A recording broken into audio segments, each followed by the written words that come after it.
জন্য ট্রাই করার কিছু নেই। উনি স্টার হান্টের জন্য ঠিক ফিট লাগছে না আমার কাছে। হাস্যরসটা একবার নিজের মতো পড়ে আপনার মতো একটু দেখান তো দেখি। আচ্ছা, ওই কেকটা, ওই যে আমার বোন বানিয়েছিল ওই কেকটা, ওটা তো ছাগলে খেয়ে ফেলছে।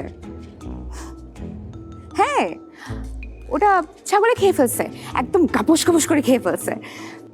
ও যথেষ্ট ট্রাই করেছে, মাত্র দেখেছে। ঠিক আছে, আমার মনে হয় আপনি আমাদের সাথে আসেন। Thank you so much, thank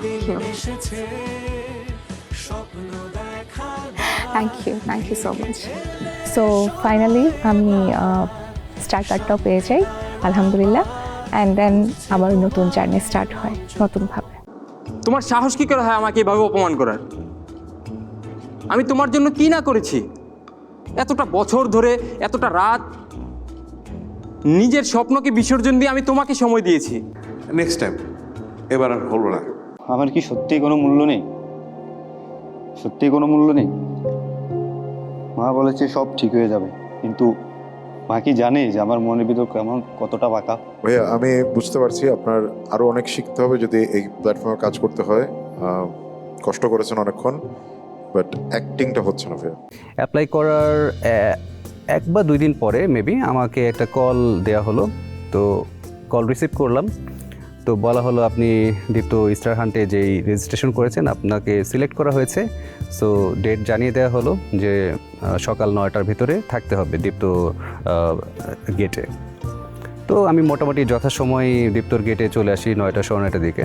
তো আমি যখন জাজেসদেরকে উইলিংলি বললাম আমি একটা সিন আপনাদেরকে অ্যাক্টিং করে দেখাতে চাই, তখন আমাকে বললেন যে তোমার সিনের থিমটা বা কী ক্যাটাগরিতে হচ্ছে। তো আমি বললাম যে এটা একটা স্যাড সিন হবে, তো এটা আমি শর্ট ফর্মে দেখানোর চেষ্টা করছি। তো তারপর তারা বললেন ওকে ঠিক আছে তুমি আমাদেরকে দেখাও। একটু কয়েক লাইন আমাদেরকে পড়ে শোনান তো। আচ্ছা। মানে অ্যাক্টিং করবেন, হ্যাঁ বাট সেটা যেন অ্যাক্টিং মনে না হয়। আচ্ছা, আমাকে ছোট মনে করো না, আমি জানি আমি পারবো। শোনো, কয়দিন আগে তো সবাই বলেছিল যে আমার দ্বারা কিছুই হবে না, বাট আমি প্রমাণ করে দিয়েছি আমি সব করতে পারি, এবং এটাও প্রমাণ করে দিয়েছি তারা ভুল ছিল। আমি তাদের চোখে আঙ্গুল দিয়ে দেখিয়ে দিয়েছি যে আমি চাইলে পাহাড় টপকাতে পারি, আমি চাইলে পাড়ি দিতে পারি সাগর, 100 সাগর পাড়ি দিতে পারি। তোমার জন্য নিয়ে এসেছি এই সুন্দর লাল গোলাপ ফুল। থাপ্পড় চিনো, থাপ্পড়ে গাল লাল করে হারানো ফাইজদিন করেছে আমার সঙ্গে।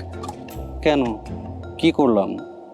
ব্যাট নিয়ে এসে গোলাপ ফুল না, ও সরি, আসলে খেয়াল করিনি। এটা থিয়েটার করেন আপনি?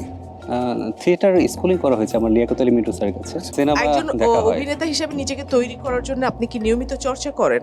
নিয়মিত। জি, নিয়মিত চর্চা করি। চর্চাগুলো কি কি? নিয়মিত চর্চাগুলোর মধ্যে যদি বলি, ভয়েস নিয়ে চেষ্টা করি বিভিন্ন টোনে কথা বলার। আপনি একটু নেলি টোনে কথা বলেন তো। না দেখো, আসলে এটা আমি চেষ্টা করি, বাট কতটুকু হয় সেটা আমি জানি না। তো যাই হোক, তারপরও চেষ্টা করলাম। আমি তার চোখের দিক তাকিয়ে মোটামুটি ডায়লগগুলো দিয়ে গেলাম। তো তারপর তারা উভয়ে আমাকে একটু কনফিউশনে ফেলে দিল, বললো যে এবারের জন্য বাদ দিই আমরা, নেক্সট টাইম আপনি ট্রাই করেন। কাউকে না কাউকে তো বাদ দিতে হবে।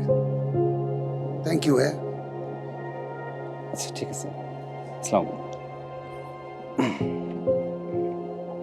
শুনেন শুনেন শুনেন, আসেন, দেন চুমকি কার্ড দিয়ে দেন একটা। তখন তো পারেন এক্সপ্রেশনটা দিতে, এখন এই যে এখন রিয়েল এক্সপ্রেশনটা বের হয়েছে, দেন কার্ডটা দিয়ে দেন। আসেন, নিয়ে যান, আসবো। আসেন আসেন। স্বপ্ন দেখার দিন এসেছে, স্বপ্ন দেখার বার থ্যাংক ইউ।